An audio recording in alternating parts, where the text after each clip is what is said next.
empresa se está formando en esta historia. Hace falta mucho conocimiento, mucha formación. Uno de tus pilares es esa, generar ese conocimiento. Y ya está, me callo. Francesca. Thank you so much. Thank you. Okay, so I'm going to sit down. Maybe I'll move this so you guys also can see.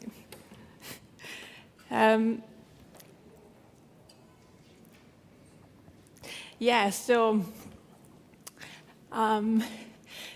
yes, Antonio is always very generous with his introduction. Thank you of me. So yeah, I guess that's, you know, I've been playing around the discipline, this food design discipline for maybe 18 years, and I guess that the thing is that what I've done, I've always made public with, you know, my YouTube channel and my website, etc. So that's maybe one of the reasons why people got to know what I do, and now they speak so kindly. Well, Antonio is quite unique in how kindly he speaks of me. But so in this presentation, well, actually, maybe I want to say that today, what I do today in this discipline is I work as a consultant, and I work as a consultant in the design and food design discipline, and I've developed this process called food design thinking. So I accompany companies or individuals who want to design anything around the food or the act of eating, and with this creative process. And so that's what I spread out. And then I have my YouTube channel and my other things, and I am the founder of the online school of food design, which is this platform where we have online courses, but also we offer courses and workshops to companies and universities, etc. So that's more or less what I do. But today, I won't really be talking about all the beautiful things that I do, because Antonio has already done that. Instead, I will be talking about spirituality in food design. So here we go. Every design project is an act of self-actualization. Think about this. Everything in the world you interact with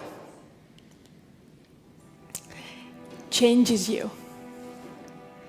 Every interaction with a person, with a service, with an object, with a place, or any other living being, every moment of interaction with something that is outside of your body changes you. Simply because you learn something and you grow, regardless of whether this happens consciously or subconsciously. This is inevitable. This is the human experience. Now, as a designer, since a design project is something you interact with, everything you design changes you. And I'm not talking about the fact that every product or service or whatever the outcome of your project is, interact with people, and through that interaction, people change. This also happens, absolutely. I'm looking at this from the designer's perspective. Every design project changes you. The design choices you make, the design journey you immerse yourself in, change you. Inevitable, that's the human experience. But the design process is a conscious act. Design choices are conscious choices. You make them. And when you design following your inner path, when your design project brings you to realize your full potential and to develop your abilities, when you design feeling that what you're doing speaks of who you are and what you want to bring to the world, that's an act of self-actualization.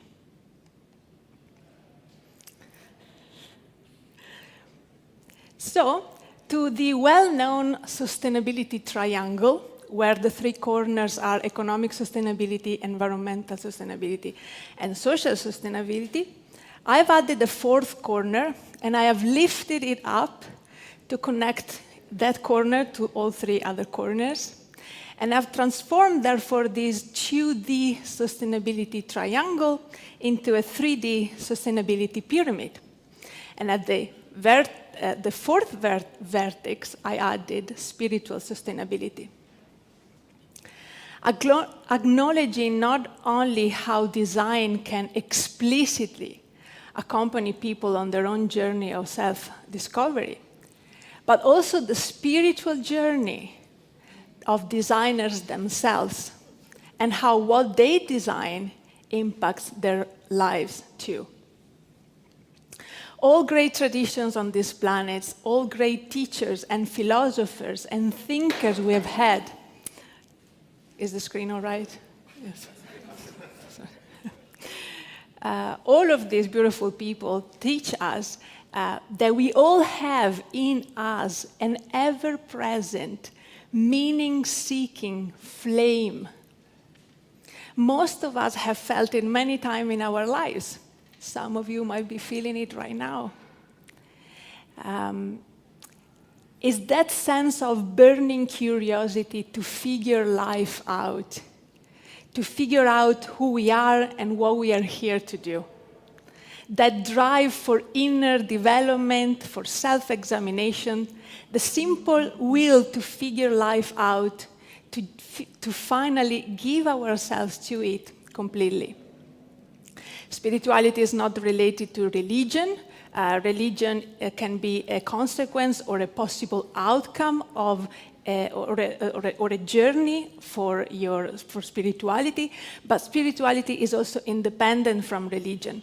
Spirituality is innate to every human being, even though awareness of our spiritual journey can vary. Awareness of our spiritual journey can vary. We are talking about spirituality in design because spirituality refers to a wide range of ideas, experiences, practices that are considered life-changing and related to humans' well-being. That's what we design for. Spirituality is also closely associated with relationships, peace, joy, justice, a unified sense of body and soul. These are all things we design for. Spirituality and creativity are also closely connected.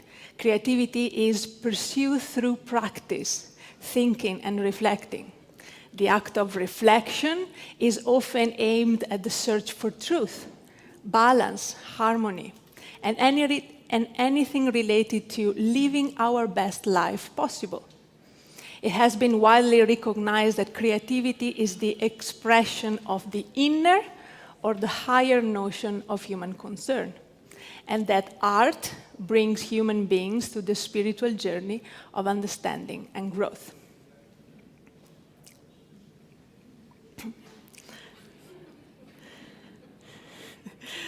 It is important to not too much. It is important to mention that the sustainability pyramid can be used as a design tool, a map for making choices, to visualize the impact of our choices and our overall product or service or whatever you're designing.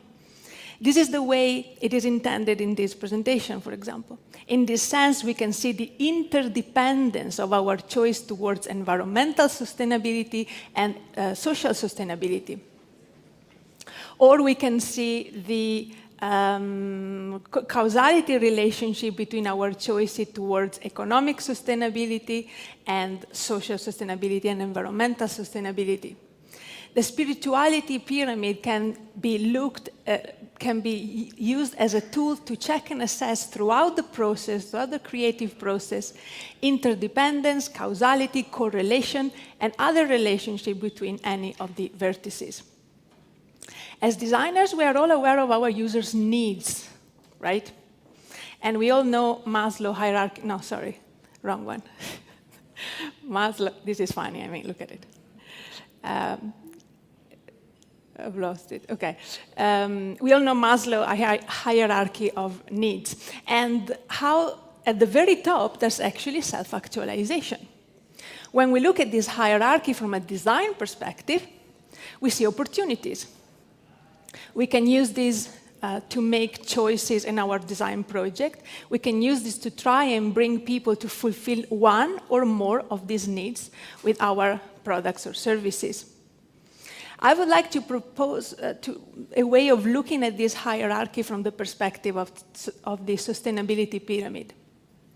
So let's start by considering the physiological needs of sex and reproduction. Expressing our sexuality is one of our basic needs. It's not written here, but it's usually there.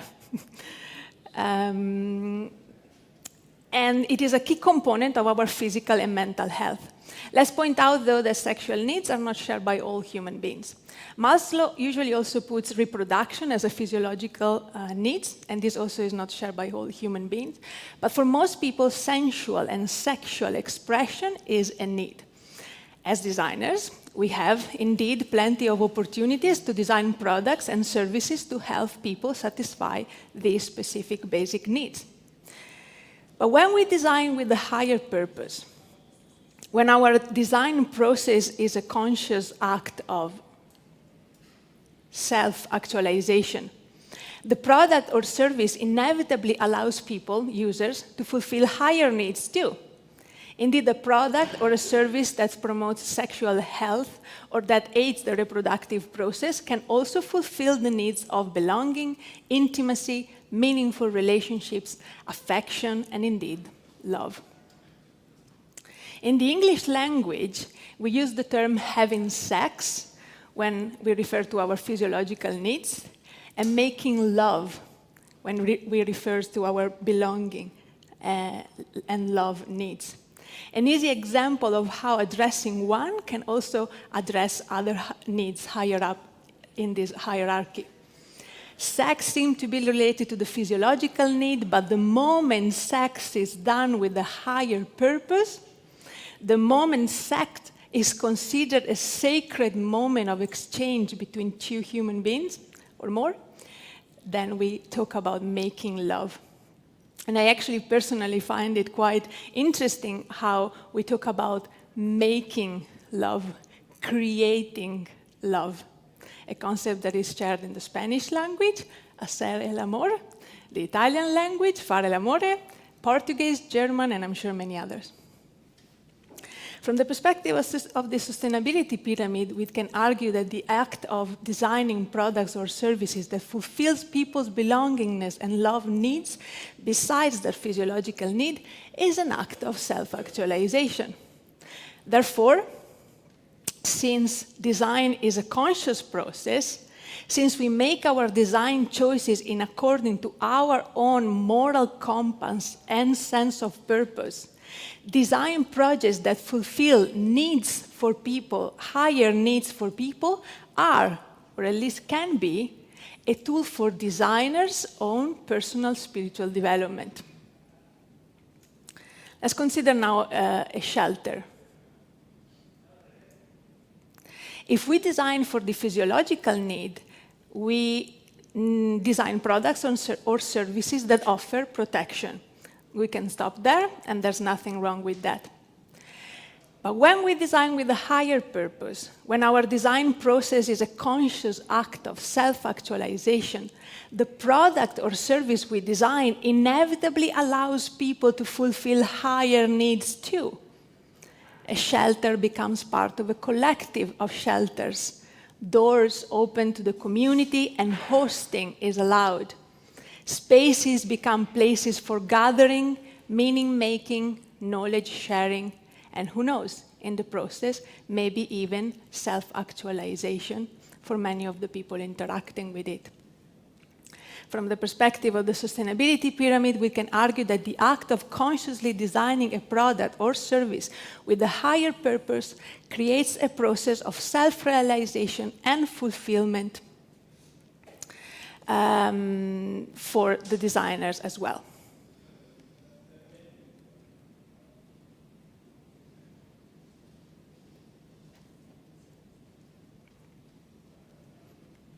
Let's consider now food.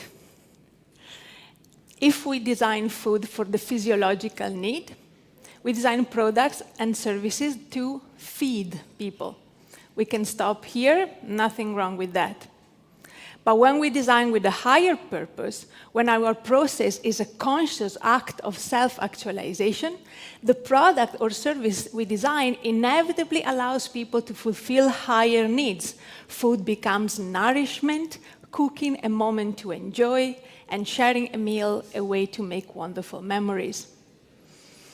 I want to mention a company that is called TS Designs. This company is based in the US and they make organic t-shirts. Wonderful. But the company also has a food garden close to the manufacturing plant. Workers rotate taking care of the garden, so they might be working on their accounting or distribution or manufacturing duties, 4 days a week, and the 5th day they work in the garden. All employees share the food that is grown, and they are free to eat it there or take it home to their families. This food garden has no direct implication in the economic sustainability of the company. The food is not sold in any way. The function of the food garden is the reason why this company is, in my opinion, exemplary and just wonderful. The food garden provides a healthy diet for the employees, which implies general health and prevents many possible diseases. The garden gives employees the opportunity to spend time in nature, touching the soil and the vegetables, with the countless benefits that we know this has on our physical and mental health. The garden provides an opportunity for employees to feel part of a community, to work for one another, to share the outcome. The garden introduces to and educates the employees on organic food and food growing. Finally, the garden provides a sense of accountability as well as satisfaction, a sense of achievement, because we all know the feeling that we get when the first strawberry or the first chili appears on the plant that we have been caring for. It never gets old. So this happened because the business owner had a very clear idea on what he wanted to create in the world that goes beyond making organic t-shirts. He wanted to do what he wanted to do for Earth and for his people, for the community. And therefore, he had a very clear idea on the type of impact he wanted to create. This person is a visionary, in my opinion, somebody moved by compassion and love. This person is walking his own spiritual journey, and what he designs reflects it.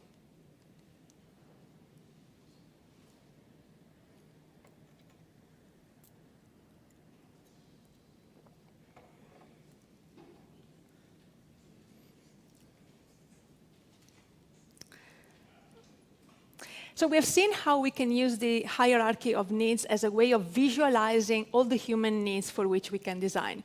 We have seen how when designers are interested in moving beyond basic needs and want to facilitate the fulfillment of higher needs too, they do it because they are moved by a higher purpose, a push to create impactful change for fellow human beings. And they do it because they are supported by compassion, joy, and love. We've also seen how this process is inevitably part of the designer's personal spiritual journey, a journey of choices towards who they want to be and what impact they want to bring to the world, regardless of whether the designers are aware of it or not. This hierarchy of needs, though, can limit the scope of design itself, closing the possible reach of a design project to only people and users. There are plenty of instances when great design is achieved without having the user at the center of the design process. Sometimes, for example, Earth, environmental sustainability, can be at the center of the design project. And social, economic, and maybe even spiritual sustainability follow its lead. For example, there are companies making ketchup and preserves using food that would otherwise have been waste, and a startup that is transforming expired milk into a cotton-like fiber and making t-shirts with it. These are only 2 examples, but there's many others like these around, thankfully. So simply food waste is turned into a resource and the economy becomes circular. Here we see economic and environmental sustainability lead the design process. When designing for Earth, we can also see companies that are committed to restoring biodiversity. Bohana makes popped water lily seeds. Bohana has a close relationship with farmers, is a company in India, and it is committed to fair wages, ethical and sustainable harvesting, and they collaborate and a collaborative supply chain. Here we see environmental sustainability as probably the starting point, and social sustainability followed. Yolele uses West Africa's oldest grain, fonio, to help alleviate extreme poverty, to create economic opportunity for smallholder farming communities, to support biodiverse, regenerative, and resilient food systems. Again, environmental sustainability as probably the starting point, and social sustainability followed. This has no relationship with what I'm talking about, but I love it. I mean, look at it. It's just ridiculous. Okay. A note about biodiversity for food designers. The reason why restoring biodiversity and why we're talking about it so much is essentially illustrated by the Irish potato family. And if you don't know the story, I always think it's a good idea to remember it because it's important. Potatoes come from Peru and Ecuador, and there are hundreds of kinds of them. Ireland in the 1800s grew only 5 kinds. Those potatoes found a blight, a plant disease, and it affected all of them. If they had been growing 20 or 30 kinds of potatoes, chances are that at least a few of those potatoes would have been blight resistant, but they were growing only 5 kinds of potatoes and millions of people starved. They starved because of the lack of biodiversity. Carol Curry, who's the founder of Sow True Seed, a company devoted to saving and distributing seeds, explains, today the problem persists with genetically engineered corn, for example, and I would add soy and many others also. The same corn is being planted time after time, and all around the world we are noticing that there are blights that are happening, and they take down the whole crop. So the reason to save your seeds, to have hundreds of types of tomatoes, for example, is should a blight come along or a bug, one of them or 5 of them will be resistant. And that's how Mother Nature works, she says.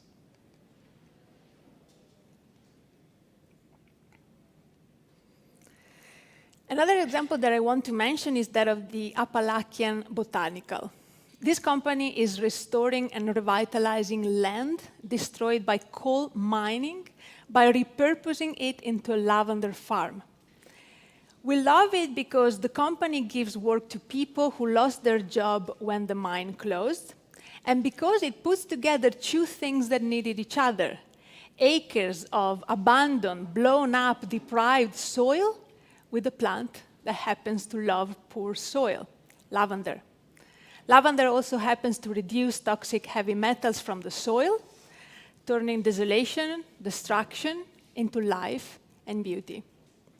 Companies like these are bringing back nature, balance, and cleanliness where other companies had brought or have left pollution and ugliness. So I can't assume what was the starting point for this project and business, but we can say that in its completion, environmental sustainability and social sustainability are at its core. 2 things to consider here. Firstly, this is an example of environmental sustainability that goes beyond using recyclable material, beyond using recycled materials, beyond upcycling and repurposing, but towards regeneration. And regenerative design happens when not only we reduce our impact on the planet, but we actually bring back nature beauty, nourishment, balance, and life where we previously brought destruction and pollution. And secondly, this is to me another example of a company that is a result of someone who knows what type of impact they want to have in the world and what they want to do for Earth and for their community. This company follows the principles of someone whose spiritual journey towards compassion is well on its way, whether they are aware of it or not. In conclusion, we can say that there is a parallelism between people's higher needs and the designer's higher needs, higher purpose applied to the design project. We can design for people to become aware of their own spiritual journey, and we can design for people who are already aware of it. But we should also design being aware of our own spiritual journey, because our projects are infused with our own essence. And our projects teach us and change us. Awareness on how this happens and awareness of the spiritual consequences of our design choices is simply a faster path for spiritual development. I call this designing-centered design. It's a process where the act of designing and its impact on the designers themselves is at the center of the design process. My intent here with this contribution is to remark how there is no difference between designing for others and designing for ourselves. First, because every improvement we bring to other people's lives, we bring to our own. And secondly, because the act of designing itself, even when designing for others, is a process entirely ours, completely intimate and intrinsically connected with our life journey and our spiritual development. Which brings me to food, and the reason why I completely and utterly love this discipline, where designing happens for food and eating. Food is an act of love. Cooking and making food for someone else, as well as designing food for someone else, is giving a part of ourselves. Eating food with someone else is one of the strongest bonding moments between humans, some say even more than intercourse. And this power that food has, more than any other material we could design with or for, is the reason why we are all here today. Here in this room, in this conference, and those at home glued to the screen. We are here because we feel the power that food has to change lives, to bring smiles, to better society. And we want to use it to bring our life into the light into the world, to follow that call that I am sure you too feel, to make this world a little better than we found it. If you hear the truth in these words, or if you feel it on your skin or in your stomach, it's because, whether you know it or not, you are already applying spirituality to design. I challenge you to do it consciously, to use design-centered design to bring spirituality to every design choice you make in your future projects. Because the real way we make the world brighter is by getting brighter ourselves. Thank you.